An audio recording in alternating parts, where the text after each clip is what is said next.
चाहे साध्वी प्रज्ञा हो या कर्नल पुरोहित हो, उनको रिहा कर दिया, इसको लेकर आप क्या कहेंगे? कल माननीय गृह मंत्री जी ने क्या कहा राज्यसभा में, हिंदू जो है वो टेररिस्ट नहीं होता है। इस देश में जितने टेररिस्ट हैं उनका जो है एक ही धर्म है, इसीलिए वो प्रूफ हो गया। इतने दिनों से कांग्रेस ने जो है पूरा सैफरन टेररिज्म, राज्य की सरकार, केंद्र की सरकार, यही सब घटिया काम करती रही। आज दूध का दूध पानी का पानी हो गया और ये कांग्रेस को भुगतना पड़ेगा। और शिवसेना की तोड़फोड़ जो हुई, एकनाथ शिंदे साहब भी इसी कारण से निकले। उनको लगता था कि ये मुस्लिम पॉलिटिक्स कर रहे हैं।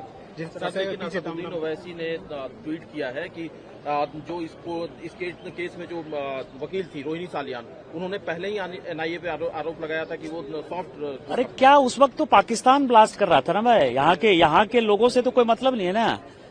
2011 की जो ब्लास्ट हुई, 2012 की जो ब्लास्ट हुई, 2013 की जो ब्लास्ट हुई, या 2008 में जो घटना हुई, सब तो पाकिस्तान स्पॉन्सर्ड था ना। तो पाकिस्तान के टेररिस्ट को पकड़ने के बदले आप हिंदुस्तान के लोगों को क्यों दोष दे रहे थे? हम तो आज भी कह रहे हैं कि हिंदुस्तान में जो रहता है, जैसे ओवैसी साहब हैं, इस घटना के, पहलगांव घटना के बाद यदि किसी ने सबसे ज्यादा भारत माता की जय लगाया तो ओवैसी साहब ने लगाया ना। यहाँ हिंदू, मुस्लिम, सिख, ईसाई सभी मिलकर रहते हैं, उसके ऊपर तो कोई क्वेश्चन नहीं है।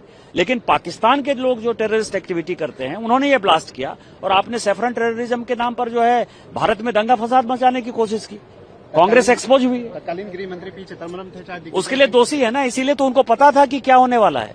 परसों से जो उन्होंने बोलना शुरू किया कि पाकिस्तान ने ही ये अटैक किया पहलगांव में, इसकी क्या गारंटी है? ये कांग्रेस की मानसिकता दिखाती है ना। हमको समझ में नहीं आता, हम खुश हों कि दुखी हों, क्योंकि बहन हमारी दीदी प्रज्ञा, साध्वी प्रज्ञा मेरे बगल वाली सीट में वहीं बैठती थी पिछले सदन में। पैरालाइज, उनका शरीर तो पूरा वेजिटेबल कर दिया। और बाकी अक्यूजों के परिवार के साथ 17 साल में क्या होगा, उनके बच्चों की जिंदगी पे क्या होगा, वो माता पिता उन पर क्या बीती होगी जिनके बच्चे सारे, जिनको आरोप मढ़ा गया था, आज उनका जवाबदेही उस 17 साल कौन लौटाएगा उनकी लाइफ से। तो कांग्रेस की जितने आला कमान जो नेता रहे, जिन्होंने भगवा आतंकी शब्द दिया गया था, उनको जवाब देना है। They are all accountable. Parliament में जवाब दें, अपने क्षेत्र में, अपने जिले में जहां चुनाव लड़ते हैं, विधानसभा में जहां चुनाव लड़ते हैं, वहां जवाब दें, देश को जवाब दें, 100 करोड़ हिंदुओं को जवाब दें कि क्यों भगवा आतंकी बताया, किस प्रूफ के साथ आप लोगों ने बोलना शुरू कर दिया, किसने नैरेटिव सेट किया, कौन था, क्या मास्टरमाइंड था, क्यों भारत में 100 करोड़ हिंदुओं को भगवा आतंकी कहा गया। आज एनआईए कोर्ट ने साबित कर दिया। लेकिन वो 17 साल कौन लौटाएगा उन सारे लोगों को जिनको आरोपी बनाया गया था, झूठा आरोप। लेकिन जिस तरीके से गृह मंत्री जी ने भी कल कहा कि हिंदू आतंकवादी नहीं होते, गृह मंत्री जी की बात कल उन्होंने सदन में कही और आज ये बात सच साबित हुई। हिंदू विचारधारा ही नहीं आतंकी, हिंदू तो शांति का प्रतीक है।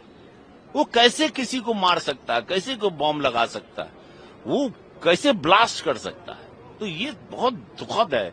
Unless and until, I don't know why they. But आपको लगता है सर कि भगवा आतंकवाद की जो थ्योरी लगातार गढ़ी जा रही थी, वो अब कम होगा? इतना बड़ा एक मैसेज आया नहीं, पहले तो पार्लियामेंट में इस पर जवाब मांगा जाएगा, पहले तो सदन में लोगों को जवाब देना है, then will talk, there will be definite. Of course हम पूरी, हमारी पार्टी मांगेगी, जरूर मांगेगी, इन लोगों से पूछा जाएगा कि आप जवाब दीजिए, क्यों भगवा आतंकी, क्या नैरेटिव, किसके बोलने पे ये साजिश रची गई। पिछले दिनों कुछ हमारे विवेकशील लोगों ने ये कहा है कि भगवा आतंकवाद होता है, लेकिन उसका प्रत्यक्ष प्रमाण है कि अगर भगवा आतंकवाद होता तो इस देश में सनातन की स्थापना नहीं होती। और भगवा जो है वो अग्नि का प्रतीक तो है, लेकिन इस देश की आध्यात्मिक श्रद्धा, आस्था और सत्य, धर्म और अहिंसा का प्रतीक होता है। इसलिए जो भगवा आतंकवाद कह रहे थे, उन लोगों को मुंहतोड़ जवाब है। इसलिए अमित शाह जी ने कहा कि हिंदू कभी आतंकवादी नहीं हो सकता, इसको लेकर के भी आप क्या कहेंगे? अगर हिंदू आतंकवाद होता तो ये देश स्थिर नहीं होता। इसलिए मैं ये मानता हूं कि कभी भी भगवा आतंकवाद नहीं होता है, ना पहले कभी था, ना अब है और ना आगे रहेगा। भगवा हमारी श्रद्धा का केंद्र है।